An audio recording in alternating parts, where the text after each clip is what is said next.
প্রিয় দর্শক, আজ আমি আল্লাহ তাআলার নামের ছোট্ট আমলের কথা বলবো। যদি কোনো ব্যক্তি এই আমলটি করে, এই আমলের বরকতে তার সংসারের গরিবী হালত দূর হয়ে সচ্ছলতা আসবে এবং সংসারের অভাব অনটন দূর হয়ে যাবে। এই আমলটি করার কিছুদিন পর থেকেই টাকা পয়সা আসা শুরু হবে ইনশাআল্লাহ।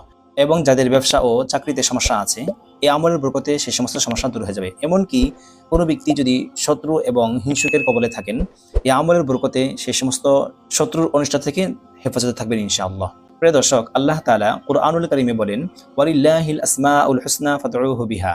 আল্লাহ তাআলার কিছু সুন্দর সুন্দর নাম রয়েছে। এই সমস্ত সুন্দর সুন্দর নামের মাধ্যমে দোয়া করলে আল্লাহ তাআলা দোয়া কবুল করে থাকেন এবং আমাদের সকল ইচ্ছা পূরণ করে থাকেন। আল্লাহ তাআলা আমাদের ডাকে সাড়া দেন। এটা অন্য আয়াতে আছে, ওয়াদউনি আস্তাজিব লাকুম, যে তোমরা আমাকে ডাকো, আমি তোমাদের ডাকে সাড়া দেব। আপনি চিন্তা করে দেখেছেন, আল্লাহ তাআলা আমাদের ডাকে সাড়া দেন। আমরা যদি আল্লাহ তাআলাকে ডাকার মতো ডাকি এবং দোয়া করার মতো যদি দোয়া করি, তাহলে আল্লাহ তাআলা আমাদের সকল ইচ্ছা পূর্ণ করবেন এবং আমাদের সকল সমস্যা দূর করে দেবেন। যদি এই আমলটি মা বোনরা করতে চান, তো খোদা প্রদত্ত রূপ চলাকালীনও আপনি এই আমলটি করতে পারবেন। এই আমলটি আপনি ঘরেও করতে পারেন, মসজিদেও করতে পারেন, হাঁটাচলা অবস্থাও করতে পারবেন। তবে শর্ত হলো যে নাপাক স্থানে না করা। এই আমলটির সময় হলো আসর পর থেকে নিয়ে মাগরিব পর্যন্ত।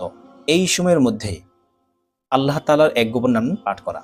এই গোপন নামটি পাঠ করার পূর্বে প্রথমে 5 বার দুরূদ ইব্রাহিম পাঠ করা, যেই দুরূদ শরীফটা আমরা নামাজে পড়ি, অর্থাৎ আল্লাহুম্মা সাল্লি আলা মুহাম্মাদ ওয়া আলা আলি মুহাম্মাদ কামা সাল্লাইতা আলা ইব্রাহিম ওয়া আলা আলি ইব্রাহিম ইন্নাকা হামিদুম মাজিদ। আল্লাহুম্মা বারিক আলা মুহাম্মাদ ওয়া আলা আলি মুহাম্মাদ কামা বারাকতা আলা ইব্রাহিম ওয়া আলা আলি ইব্রাহিম ইন্নাকা হামিদুম মাজিদ। এই দুরূদ শরীফটি 5 বার পাঠ করা। তারপরে আল্লাহ তাআলার এই নামটি 133 বার পাঠ করা। নামটি হলো ইয়া লতীফু, ইয়া লতীফু, ইয়া লতীফু। এই নামটি 133 বার পাঠ করা। পাঠ করার পরে দুরূদ ইব্রাহিম আবার 5 বার পাঠ করা, যেই দুরূদ শরীফটি মাত্র পড়লাম। এই দুরূদ শরীফ না পারলে বা সময় কম থাকলে ছোট্ট ছোট্ট কিছু দুরূদ শরীফ আছে, যেমন সাল্লাল্লাহু আলাইহি ওয়াসাল্লাম, সাল্লাল্লাহু আলাইহি ওয়াসাল্লাম পাঠ করা। পাঠ করার পরে আল্লাহ তাআলার কাছে দোয়া করা। হাঁটাচলা অবস্থায় যদি আপনি এই আমলটা করে থাকেন, তারপরে মনে মনে আল্লাহ তাআলার কাছে দোয়া করা যে, হে আল্লাহ, আমি আপনার নামের জিকির করলাম, আপনার নামে আমি আমলটি করলাম।